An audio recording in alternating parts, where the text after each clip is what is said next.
जय हिंद एवरीवन। प्रकाश के परावर्तन का यह 5वां वीडियो है। इसके पहले 4 वीडियो ऑलरेडी प्रकाश के परावर्तन के ऊपर बना चुके हैं।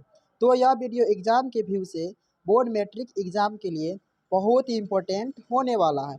तो आप इस वीडियो को बहुत ही ध्यान से देखिएगा। अब समझेंगे, समझना ये है क्योंकि अगर इस वीडियो में बताई गई सारी बातें को ध्यान से समझ लेते हैं तो आप मान कर चलिए कि बोर्ड में 10 मार्क्स है ना कन्फर्म हो जाएगा। यानी कि प्रत्येक साल जो होता है इस चैप्टर से 10 मार्क्स पूछे जाते हैं, है ना। और आपके लिए ये बना चुके हैं। इसका लिंक डिस्क्रिप्शन में हम डाल देंगे और वहाँ जाकर अवश्य देखिए। पहले अगर 4 वीडियो है ना देख लेते हैं तो यह वीडियो आपको बहुत ज़्यादा ही समझ में आएगा। तो आशा करता हूँ कि पहले आप उस 4 वीडियो को जा कर के अवश्य देखें ताकि आपको अच्छी तरीके से समझ में आ जाए। आइए हम शुरू करते हैं आज का पार्ट 5। सबसे पहले देखते हैं दोस्तों, इसमें देखते हैं कि सबसे पहले यहाँ पर दिया गया है कि अवतल दर्पण में मात्र छठा स्थिति में प्रतिबिंब का दूरी धनात्मक होता है और बाकी सब जैसे फोकस दूरी, प्रतिबिंब की दूरी, वस्तु की दूरी क्या होता है तो ऋणात्मक होता है। तो इसी को हम समझ लेते हैं, यहाँ पर बारीकी से समझते हैं। देखिए यहाँ पर है वस्तु की दूरी, यहाँ पर क्या है वस्तु की दूरी है और वस्तु की दूरी को है ना किससे सूचित करते हैं हम लोग तो यू से। किससे करेंगे तो यू से। तो वस्तु की दूरी जो होते हैं वह किस में होते हैं तो याद रखिएगा वो होते हैं नेगेटिव में। उसके बाद है प्रतिबिंब की दूरी।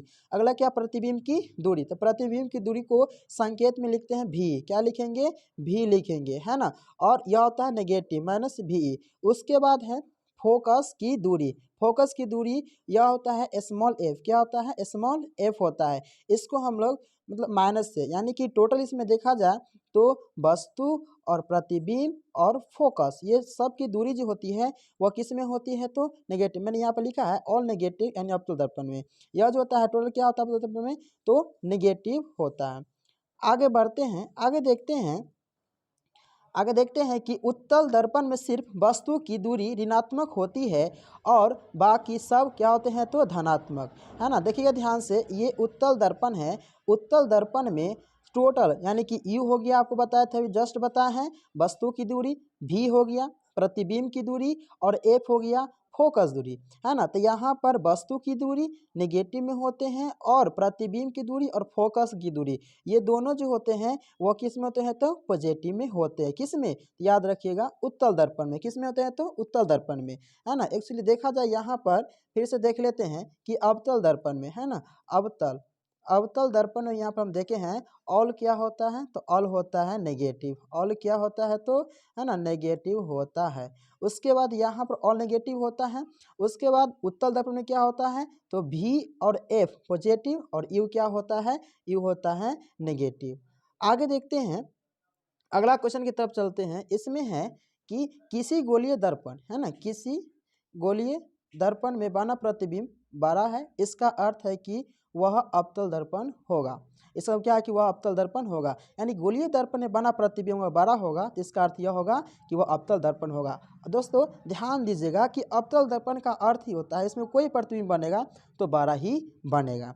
अगला है किसी गोलीय दर्पण में बना प्रतिबिंब 4 गुना है तो उसका अर्थ है कि वह क्या होगा अवतल दर्पण होगा, यानी कि 12 होगा। यानी कि 12 जो प्रतिबिंब होगा हम समझ जाएंगे कि वह किसका होगा तो अवतल दर्पण का होगा। गोलीय दर्पण में बना प्रतिबिंब सीधा और छोटा होता है। ध्यान दीजिएगा यह ऑब्जेक्टिव में पूछा जाता है ना। यानी कि सीधा क्या तो सीधा, सीधा सीधा और क्या तो उल्टा, सॉरी छोटा, क्या तो छोटा। सीधा और छोटा ये दोनों जो बनता है वह किससे बनता है तो उत्तल में। किससे बनता है तो उत्तल उत्तल दर्पण में बनता है। तो उत्तल दर्पण में जो होता है वह प्रतिबिंब कैसा होता है सीधा होता है और क्या होता है तो छोटा होता है। आगे की तरफ बढ़ते हैं, अगला देखते हैं। यह जो है बहुत इंपॉर्टेंट है और एग्जाम के यानी कि मैट्रिक बोर्ड के ये बहुत इंपॉर्टेंट क्वेश्चन है। यह इसमें 2 सिद्ध करना पड़ता है, एक सिद्ध पढ़ना पड़ता है कि अवतल दर्पण में और एक सिद्ध करना पड़ता है उत्तल दर्पण में। तो अवतल दर्पण में सिद्ध करें कि है ना आर बराबर क्या सिद्ध करें आर बराबर 2f या एफ बराबर r/2 दोनों एक ही होते हैं। तो सबसे पहले इसको समझने के लिए आपको बारीकी से है ना क्या समझना पड़ेगा तो फिगर। क्या समझना पड़ेगा? फिगर। अगर फिगर में समझ लेते हैं तो आपको पूर्ण रूप से यह प्रूफ हो जाएगा। अगर फिगर में नहीं समझ पाते हैं तो आपसे ज़िंदगी भर में यह बनने वाला नहीं है। तो सबसे पहले देखिए समझते हैं। सबसे पहले मैंने क्या लिया यहाँ पर, ये आपको दिखता होगा, ये मैंने लिया है सबसे पहले, ये लिया है उत्तल दर्पण, सॉरी अवतल दर्पण लिया है। यहाँ पर बाहर की जो सतह हैं वो क्या किया गया है तो कलाई किया गया है। बाहर सतह क्या किया गया है तो कलाई किया गया, और अंदर की सतह क्या है तो धासा परावर्तक है। यह अवतल दर्पण हो गया। अवतल दर्पण में क्या किया गया तो यहाँ से क्या किया गया है, यहाँ से एक किरण को आपतित किया गया है ना। और यहाँ पर ये क्या है नीचे दिया गया तो ये दिया गया है प्रधान अक्ष। क्या दिया गया है? प्रधान अक्ष। जो ये आपतित किरण होती है वह टकरा कर कहाँ से गुजरते हैं? पिछला वीडियो मैंने बताया है, अगर नहीं देखी पिछले वीडियो तो जा कर के जरूर देखें ताकि आपको यहाँ भी अच्छी तरीके से समझ में आ जाए। तो यहाँ पर ये क्या होता है तो फोकस से, कहाँ से गुजरता है तो फोकस से गुजरता है। तो यहाँ पर मैंने क्या किया, ये हो गया आपका वक्रता केंद्र, ये क्या हो गया वक्रता केंद्र। वक्रता केंद्र कहाँ से तो वक्रता केंद्र को मिला दिया गया यहाँ से, ठीक है। तो उसके बाद इसके और इसके दोनों के बीच में एंगल बना, ये एंगल I 1 कर दिए, इसको कर दिए 2, है ना। समझने के लिए अच्छा होगा 1 2 यहाँ पर लेकर के हम चलते हैं। अब देखिए स्पष्ट रूप से समझते हैं फिर से इसमें कि ये एंगल आपका 1 है, एंगल ये आपका 2 है, और ये क्या हो गया 3 हो गया। अब देखिए जब ये आपतित किरण है ना, और यह प्रधान अक्ष है, जब आपतित किरण और ये प्रधान अक्ष, आपतित किरण प्रधान दोनों क्या होते हैं समांतर होते हैं, तो यहाँ पर ये रेखाएं जो जाती है तो यह एंगल और यह एंगल, है ना, यह एंगल और यह एंगल क्या होगा एकांतर कोण से क्या हो जाएगा बराबर हो जाएगा। और यह एंगल और यह एंगल जो होगा वह क्या हो जाएगा परावर्तन के नियम से क्या होगा बराबर होगा। तो यहाँ पर पहला तो एंगल ए, पहला क्या बराबर होगा एंगल ए बराबर एंगल 2। दूसरा बराबर होगा दोस्तों कि एंगल 1 जो होगा वो एंगल 3 के बराबर हो जाएगा, है ना। यही दो समीकरण से क्या कर लेंगे हम, एक है ना इसके बराबर है तो इसको इसके क्या कर देते हैं हम लोग बराबर कर देते हैं। तो बस उसी तरीके से यहाँ पर देखिए समझिए मैंने क्या लिखा है। यहाँ पर देखिएगा ध्यान से देखिएगा कि माना कि है ना एम डैश, क्या माना एम और एम डैश एक अवतल दर्पण है जिसका है ना जिसका ध्रुव क्या है तो P है, और वक्रता त्रिज्या क्या है तो R है, और वक्रता केंद्र C है। B एक आपतित किरण है। देखिए दोस्तों यहाँ पर ध्यान दीजिएगा, यहाँ पर ध्यान दीजिएगा BA ये क्या है तो BA एक क्या है तो आपतित किरण है जो कि प्रधान अक्ष के समांतर आ रही है ना। ये भी देखिए जा रही है और ये भी यहाँ से जा रही है, यानी कि प्रधान अक्ष के क्या है तो समांतर आ रही है। परावर्तन के बाद फोकस से होकर जाती है, और यहाँ से परावर्तन किया है और कहाँ से गुजरा है तो ये गुजरा है फोकस से, कहाँ से गुजरा है तो फोकस से गुजरा है। और सी ए क्या है तो अभिलंब है, सी ए ध्यान दीजिएगा सी और ए यहाँ इसके लिए क्या हो गया तो ये जो हो गया ये हो गया आपका अभिलंब हो गया। आगे की तरफ देखते हैं, उसी बात को मैंने यहाँ पे लिख दिए हैं से अभिलंब है। अब यहाँ पर प्रूव करते हैं, देखते हैं ध्यान से, यहाँ से आपको ध्यान से समझना पड़ेगा। अगर आप फिगर में समझ गए होंगे उसी बात को मैंने यहाँ पर लिखा है, फिगर में समझ गए तो आप कहीं कोई दिक्कत होने वाला नहीं है। अब प्रमाण यानी कि यहाँ पर देखते हैं तो प्रूफ, अब इसको प्रूफ करते हैं। क्या प्रूफ, परावर्तन के नियम से जानते हैं आप लोग कि परावर्तन के नियम से क्या होता है, क्योंकि यहाँ पर आपको बता चुके हैं परावर्तन के नियम कि यहाँ से जाता है, यहाँ से प्रकाश टकराते हैं, यहाँ से टकराते हैं तो इसके बीच अभिलंब जो होते हैं वह यह एंगल और यह एंगल क्या होते हैं तो बराबर होते हैं। तो एंगल 1 था, यहाँ पर एंगल 2 था, तो यहाँ पर 1 और 2 क्या कर दिए बराबर, समीकरण मान लिए पहला, ठीक है। फिर उसके बाद यहाँ एकांतर कोण से, अंतः एकांतर कोण से एंगल 1 और एंगल क्या 2, यानी कि अंत एकांतर कोण से ये क्या हो गया बराबर हो गया। अब समीकरण 1 और 2 से चलते हैं तो देखिए ध्यान से, इधर वाला यानी कि एंगल 1 और एंगल 2 जब ये और ये लेफ्ट हैंड साइड बराबर होगा तो राइट हैंड साइड भी क्या हो जाएंगे तो बराबर हो जाएंगे। तो वही मैंने किया यहाँ पर समीकरण 1 तथा 2 से, है ना, एंगल 2 और एंगल 3 दोनों क्या कर दिए बराबर कर दिए, है ना। अब हम क्या करते हैं देखिए ध्यान से दोस्तों, यहाँ पर हम क्या करेंगे, यहाँ पर हम त्रिभुज चलेंगे। किस में चलेंगे त्रिभुज, ये आपको दिखता होगा, त्रिभुज का नाम होगा ए, है ना, सी और क्या एफ, ये त्रिभुज है ना, ये त्रिभुज दिखता होगा। इस त्रिभुज में क्या करेंगे आगे देखिए क्या करेंगे, जब ये एंगल है ना एंगल 3 और एंगल 2 जब बराबर होगा तो इसके सामने का सम्मुख भुजा ये, इसके सामने का सम्मुख भुजा ये क्या हो जाएंगे तो बराबर हो जाएंगे, ठीक है। तो वही मैंने यहाँ पर किया है, ध्यान से देखिएगा त्रिभुज मैंने चला है उसी त्रिभुज में चला है जिसका नाम था AFC में। किस में? तो AFC में। तो एंगल 1 और 2 क्या होंगे? बराबर होंगे। जब एंगल बराबर होंगे तो एंगल 2 के सामने वाले कौन भुजा है? तो CF है। एंगल 3 के सामने कौन भुजा है? तो AF है ना? क्या हो जाएंगे? तो ये बराबर हो जाएंगे। अब दर्पण द्वारक बहुत छोटा होता है। अब दर्पण द्वारक आपको समझ में नहीं आता है तो मैंने भी इस है ना पिछले वीडियो में क्या किया है, द्वारक के बारे में समझाया है। ठीक है, जाकर के वहाँ अवश्य देखिए और समझे। दर्पण द्वारक बहुत छोटा होता है, इसीलिए बिंदु ए है ना बिंदु पी के काफी क्या होगा? निकट होगा। अर्थात हम कह सकते हैं एफ बराबर क्या हो जाएगा? P F. क्या हो जाएगा? एफ बराबर क्या हो जाएगा? तो पी एफ बराबर हो जाएगा। आइए हम फिगर में देखते हैं एफ किधर है। यहाँ पर देखिए ए और क्या है? एफ, यानी कि ये और पी और एफ यानी ए, मतलब ये और ये क्या होगा? बराबर होगा। देखिए दोस्तों द्वारक ये होता है, ये वाला है ना यहाँ से बिंदु और यहाँ से इसकी जो चौड़ाई जो होती है ना द्वारक कहलाता है। क्या कहलाता है? तो है ना द्वारक कहलाता है। ठीक है, तो जब ये और ये बराबर था तो अब मैंने क्या किया? बहुत ही पी बिंदु के नज़दीक है, इसीलिए क्या किया? इस भुजा को है ना, यानी कि इस भुजा को और इस भुजा को क्या कर दिए? तो बराबर कर दिए, यानी कि ए एफ क्या यहाँ बराबर किए हैं? तो ध्यान दीजिए ए एफ बराबर क्या कर दिए? तो हम पी एफ कर दिए। ठीक है, अब यहाँ से आगे हम बढ़ते हैं, आगे देखते हैं कि मैंने यहाँ पर क्या किया है? बराबर कर दिया समीकरण इसको माने 4।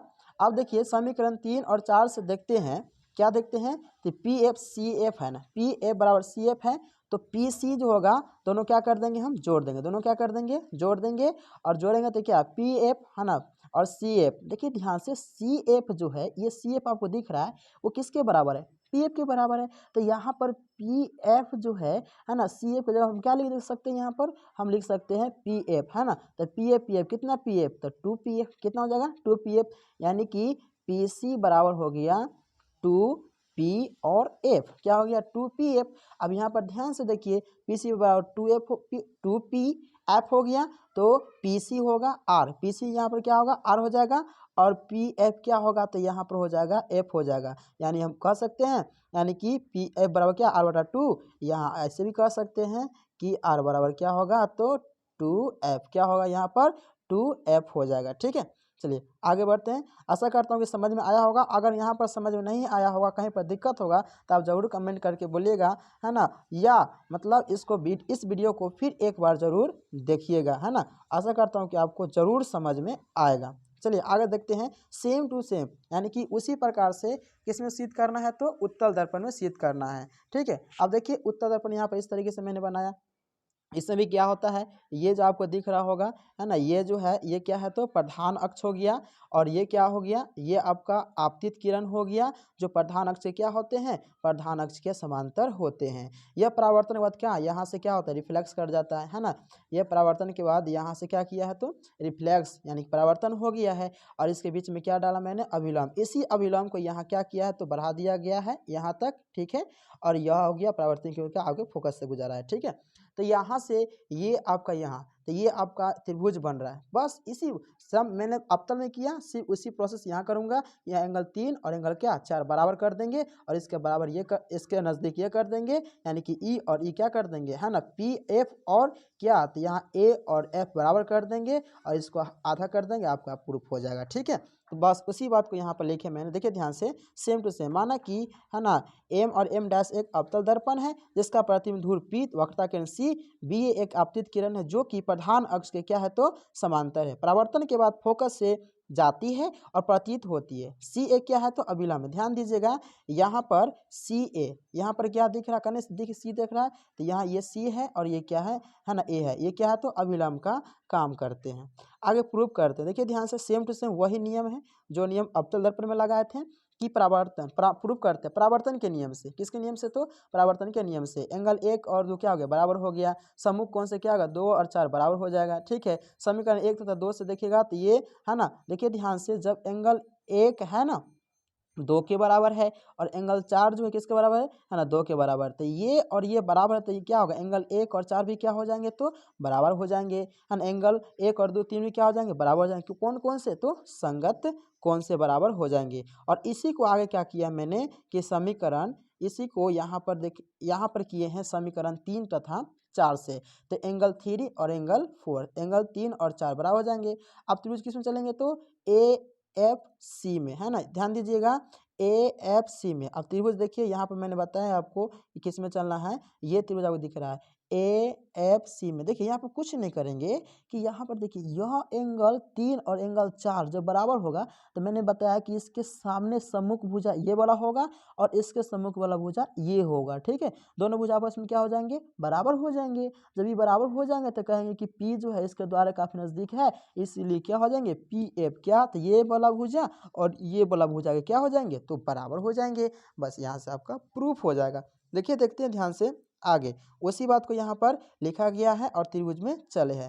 त्रिभुज में क्या चले, AFC में चले हैं। देखिए 3 और 4 बराबर है तो इसके सम्मुख भुजा यानी कि 3 के जो सम्मुख भुजा क्या होगा F होगा, 4 के सम्मुख भुजा क्या होगा CF होगा, है ना। तो बराबर हो गया। यदि दर्पण सूत्र द्वारा क्या छोटा हो तो क्या होगा, मैंने अभी बताया तुरंत बताया फिगर में कि AF और PF के क्या हो जाएगा, बराबर हो जाएगा। जैसे AF और क्या PF के बराबर होंगे तो यहाँ पर देखिए ध्यान से CF बराबर क्या हो जाएगा तो PF और CF, है ना, CP क्या होगा, दोनों को हम मतलब जोड़ देंगे क्योंकि देखो ध्यान से यहाँ पर PF प्लस CF है। बच्चों ध्यान दीजिएगा कि PF और CF है तो यहाँ पर PF बराबर किसका है, P बराबर किसका है, CF का है। तो CF की जगह क्या लिख सकते हैं, PF लिख सकते हैं। तो CP बराबर क्या होगा, यहाँ पर अगर देखते हैं तो CP बराबर क्या होगा 2P और क्या हो जाएगा तो F हो जाएगा। CP क्या है तो यहाँ R देखने को मिलेगा, CP 2PF क्या देखने को मिलेगा तो F देखने को मिलेगा। यानी कि R बराबर क्या हो जाएगा था 2F या F बराबर क्या होगा, ध्यान दीजिएगा F बराबर यहाँ पर हो जाएगा आपका, ये आगे नीचे हो गया R/2 हो जाएगा, ठीक है। तो ये था आपका रिलेशन, मतलब उत्तल दर्पण में जो मैंने यहाँ क्या किया वही लिखा है। यहाँ पर देखिए R बराबर क्या है 2A, R बराबर 2F या F बराबर R/2। तो यहाँ पर दोनों सिद्ध हो गया है। यह एग्जाम के दृष्टि से बहुत ही इंपॉर्टेंट है, इसको ध्यान से देखिएगा और एक बार जरूर जाकर के वीडियो देखिएगा। अगर समझ में ना आए तो बार बार देखिएगा, जरूर समझ में आएगा। बहुत आसान तरीके में बताया गया है। आगे देखते हैं, अगला है दर्पण सूत्र किसे कहते हैं। तो दर्पण सूत्र बहुत इंपॉर्टेंट है, आज हम दर्पण सूत्र को प्रूव करेंगे। जैसे पहले देख लेते हैं कि दर्पण सूत्र कहते हैं किसे। तो वैसा सूत्र जो वस्तु की, है ना, दूरी यानी कि वस्तु की दूरी और फोकस की दूरी और प्रतिबिंब की दूरी के बीच के संबंध को बताता है ना, जिसे दर्पण सूत्र कहा जाता है। इसके अनुसार देखिए फॉर्मूला क्या है, यहाँ पर फॉर्मूला दिया गया है 1/v, है ना, प्लस 1/ क्या है u बराबर 1/ क्या है तो f, है ना। ये आपका फॉर्मूला दिया गया। इसी को आज हम लोग क्या करेंगे, प्रूफ करेंगे, ठीक है। इसी को क्या करेंगे तो हम लोग प्रूफ करेंगे। सबसे पहले फिगर प्रूफ करने के लिए, किसी चीज़ को प्रूफ करने के लिए आपको फिगर को अच्छी तरीके से समझना होगा, बहुत बारीकी से समझना होगा, तब जा करके आप किसी चीज़ को प्रूफ कर पाएंगे। अन्यथा अगर फिगर नहीं समझ में आया तो आपको कभी भी जिंदगी में समझ में आने वाला नहीं है। इसलिए बच्चों ध्यान से देखिएगा, फिगर को समझिएगा। फिगर पहले हम फिगर समझाते हैं। देखिए पहले तो मैंने क्या किया, यहाँ पर ध्यान दीजिए, थोड़ा सा इसको ऊपर कर लेते हैं ताकि आपको अच्छी तरीके से समझ में आ जाए, ठीक है।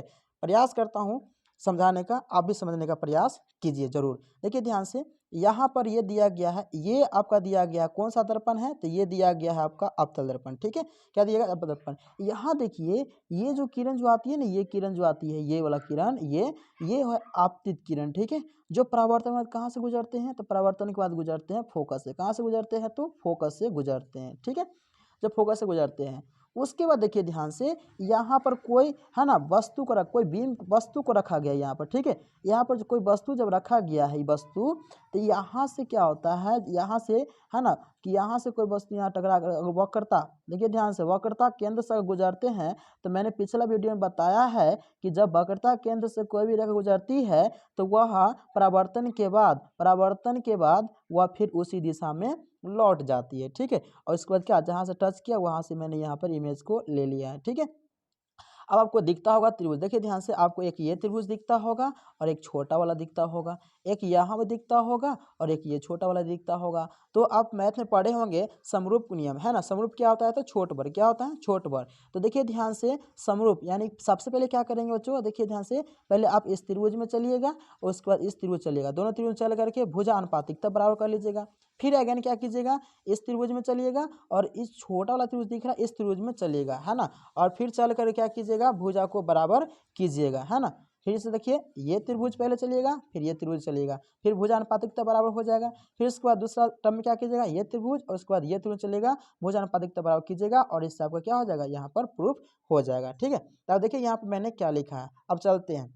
माना कि एम एम डैश एक अवतल दर्पण है जिसका ध्रुव P तथा वक्रता केंद्र C है। वक्रता केंद्र और अनंत के बीच रखी एक वस्तु AB है जिसका वास्तविक वक्रता केंद्र फोकस के बीच है ना क्या है, तो A डैश B डैश बनता है। आगे देखते हैं, इसको प्रूव करते हैं। देखिएगा ध्यान से, मैंने जो बताया फिगर में उसी टाइप्स के यहाँ पर मैंने सब चीज़ किया गया है। अगर फिगर आप समझ लिए होंगे तो आशा करता हूँ जरूर ये भी समझ में आएगा। चलिए, त्रिभुज मैंने जो बताया वही चला है। पहला त्रिभुज क्या बताए थे, तो BAC, और दूसरा क्या है, B dash A dash C, है ना। देखिए ध्यान से, ऊपर की तरफ देखिएगा ये आपको त्रिभुज दिखता होगा, है ना। क्या है, तो BAC ये वाला त्रिभुज, है ना, ये वाला त्रिभुज, और A डैश B डैश और क्या है, तो C ये वाला त्रिभुज। हम दोनों त्रिभुज में चलते हैं और क्या कर लेते हैं, समरूप। क्या कर लेते हैं, तो समरूप और भुजानुपातिकता कर देंगे। ताकि BAC और B डैश A डैश क्या है, तो C है ना। इसमें चलते हैं तो एंगल 1 और 2 क्या होगा, बराबर, यानी कि 90 डिग्री है, यानी कि लंबवत है तो 90 डिग्री तो होगा ही। उसके बाद एंगल 3 और एंगल 4 ये क्या है, तो सम्मुख कोण से बड़ा हो गया, यानी त्रिभुज क्या हो गया, समरूप। जैसे त्रिभुज समरूप होता है तो भुजा क्या होता है, अनुपातिकता। ए बी बटा क्या, A डैश B डैश क्या होगा, A बटा A डैश और B डैश। देखिए ध्यान से, आप मैथ में जरूर पढ़े होंगे 9th क्लास में कि यहाँ पर देखिए ध्यान से, ये है ना, ये भुजा और ये भुजा क्या हो जाएगा, अनुपातिकता, यानी कि AB बटा क्या होंगे, A डैश और B डैश। अगर हम क्या लेते हैं, AC लेते हैं, क्या लेते हैं, AC लेते हैं तो क्या होगा, है ना, A डैश और क्या हो जाता है, C हो जाता है। ये भुजा अनुपातिकता बराबर, तो वही मैंने यहाँ पर किया है और इसको क्या मान लिया है, तो समीकरण पहला। इसको क्या मान लिए, समीकरण पहला मान लिए। उसके बाद आप फिर आपको बगल वाला में बताए थे उसमें चलते हैं NF S और B डैश A डैश और F, है ना, ये दो त्रिभुज में चलते हैं। इसमें भी सेम टू सेम वही प्रोसेस, और इसको भुजा अनुपातिकता कर लिए, समीकरण क्या मान लिए, तो 2 मान लिए। ठीक है, अब आगे देखते हैं, समीकरण 1 और 2 हो निकल गया मेरा। और उसके बाद देखते हैं ध्यान से, सही दोस्तों, आइए हम देखते हैं कहाँ पर थे, फिर से देख लेते हैं। समीकरण 1 और 2 हो गया। अब लंब को लंब के आधार को, है ना, आधार से भाग देने पर, यहाँ ध्यान दीजिएगा क्या बोला गया है, लंब को लंब से आधार को भाग देने पर क्या किया, यहाँ पर मैंने क्या किया है, लंब को लंब से आधार को क्या कर दिया, भाग कर दिए हैं। भाग करने पर यहाँ पर समीकरण 1 हुआ। क्यों इतना आया है, क्योंकि ध्यान दीजिए AB जो है ना, वो AB जो है वो NS के क्या है, तो बराबर है, इसलिए ऐसा यहाँ पर आया है। आगे देखते हैं कि समीकरण क्या है, तो समीकरण यहाँ पर समीकरण 1 तथा 2 से, समीकरण है ना 1 तथा समीकरण 2 से, समीकरण 1 और समीकरण 2 से क्या है, तो ये AC बटा C A डैश हो गया, और A से बटा है ना AF क्या हो गया, क्योंकि यह दर्पण द्वार का बहुत छोटा, इसलिए है ना ये क्या होगा, मतलब NS जो होगा NP पर होगा, अर्थात है ना क्या, यहाँ पर PF और क्या है आपको ASF और PF क्या आपको बराबर यहाँ पर देखने को मिलेगा। और उसी का रूल का फॉलो करते हुए आगे बढ़ते हैं। आगे देखिए ध्यान से, बहुत ही आसान है अगर आप समझेंगे तो बारीकी से। AC बटा C A डैश, है ना, PF बटा A डैश क्या हो गया, तो F हो गया, यानी कि यहाँ पर PA और माइनस PC, है ना। यहाँ पर आपको समझना होगा कि ये आया कैसे और ये आया कैसे, तो आप फिगर में जरूर एक बार जाकर देखिए और वहाँ पर आपको समझ में आ जाएगा। ठीक है, मैंने क्या किया, इसको घटा दिया है, और यहाँ से आपको क्या करना पड़ेगा, यहाँ से चिन्ह परिपाटी को अप्लाई करना पड़ेगा। चिन्ह परिपाटी में आपको क्या बताए थे, फिर से याद कीजिएगा कि अवतल दर्पण होगा तो उसका V, उसका U, उसका F सब क्या होगा, तो ध्यान दीजिएगा नेगेटिव, क्या होगा, नेगेटिव। फिर उसके बाद आपको बताए थे कि अवतल दर्पण में, किस में, तो अवतल दर्पण में, अवतल दर्पण में क्या होगा, U V और F ये दोनों क्या होगा, पॉजिटिव, और ये क्या होगा, तो नेगेटिव, है ना। ये किस में, तो उत्तल दर्पण में, और सगा नेगेटिव किस में होता है, तो याद रखिएगा अवतल दर्पण में। तो यहाँ पर चिन्ह परिपाटी का अप्लाई किए हैं। देखो PF जो है माइनस F में हो जाएगा, और PA डैश क्या होगा, तो माइनस B होगा, उसका PC क्या होगा, तो माइनस 2F हो जाएगा। और उसी को यहाँ पर क्या किया, माइनस U और माइनस यहाँ पर रख दिए गए हैं ऊपर के हिसाब से। यहाँ पर देखिएगा ध्यान से, तो यहाँ पर ये PA और P minus PC minus PA dash बराबर PA डैश, है ना, माइनस PF, इसी को क्या किया, यहाँ पर हम मान रख रहे हैं, और इसी को मान रख करके यहाँ पर आसानी से क्या हो जाएगा, प्रूफ हो जाएगा। तो यहाँ पर 2F माइनस भी यहाँ पर लिख दिए, यहाँ भी माइनस था, पहले माइनस में हो जाएगा, ये भी किस में हो जाएगा, तो याद रखिएगा माइनस में हो जाएगा। ठीक है, तो यहाँ पर क्या होगा, माइनस, तो माइनस लिख दिए, और यहाँ पर देखिएगा बच्चों कि माइनस माइनस क्या हो जाता है, तो प्लस, क्या होता है, प्लस, और 2F तो 2F हो गया, माइनस 2F, अब माइनस माइनस क्या होगा, तो प्लस V हो गया, तो V लिख दिए, है ना, F हो गया, और बटा क्या होगा, तो माइनस V प्लस, फिर क्या होगा यहाँ पर माइनस माइनस प्लस, तो यहाँ पर क्या हो गया, तो प्लस F यहाँ पर लिख दिया गया। ठीक है, अब आगे बढ़ते हैं, आगे थोड़ा सा देखते हैं, आगे देखते हैं कि यू भी, अब देखिए ध्यान से यू भी, इसको हम क्या करेंगे, इसमें इसमें क्या क्रॉस मल्टीप्लिकेशन, इसमें इससे गुना कर देंगे, है ना, और इसमें इसको गुना कर दें, इसको हम लोग बोलते हैं कैंचिया गुना। क्या बोलते हैं, कैंचिया गुना, है ना, क्रॉस प्रोडक्ट, इसमें इससे और इसमें इससे। तो मैंने इसमें इससे गुना किया तो इसमें यहाँ पे इतना लिख दिया गया, और इसमें इससे गुना किया तो यहाँ पर ये यहाँ पर लिख दिया गया। ठीक है, अब यहाँ पर देखना है कि 2f, यहाँ पर देखिए ध्यान से 2f स्क्वायर और इधर भी 2f स्क्वायर, तो ये भी क्या है पॉजिटिव, क्या है पॉजिटिव, और इधर इधर का तो नेगेटिव, इसलिए इसको क्या कर दिया गया, तो काट दिया गया, है ना। बाकी जो फंड्स बचा, बाकी जो बचा वो क्या है, तो यू भी ये बच गया इधर, इस सबको इधर कर दिया गया, है ना। यू भी बराबर क्या हो गया, एफ भी, क्या हो गया, एफ भी, और क्या है यू एफ हो गया, है ना।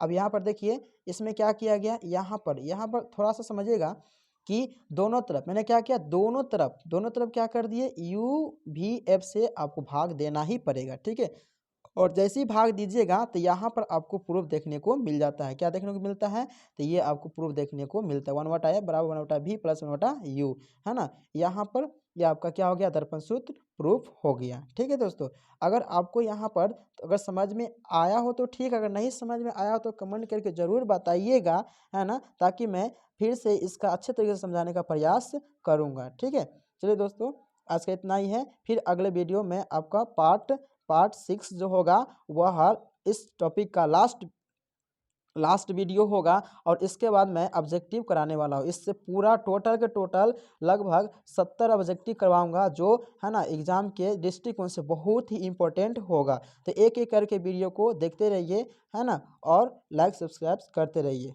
धन्यवाद।